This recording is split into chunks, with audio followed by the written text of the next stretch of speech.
qo'ling Elyorbek.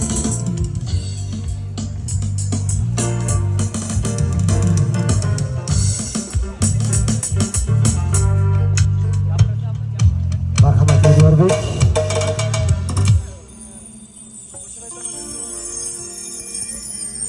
Avvalambor assalomu alaykum.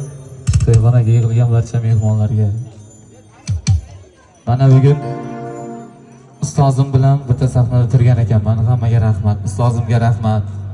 Mana shu meni qo'limdan ushlab, mikrofon ushlashni, qo'shiq aytishni o'rgatgan. Ustoz sizga ming rahmat. Ilohim, keyingi shogirdlaringiz bizdan ham zo'r bo'lib, epchil chaqon bir qaraganingizda qanaqa qo'shiq aytishingizni bilib, qo'yib xizmat qilish nasib qilsin. Mana bugun ustozimiz farzandli bo'ldi, Xudo xohlasa. Yana bir bor tabriklayman.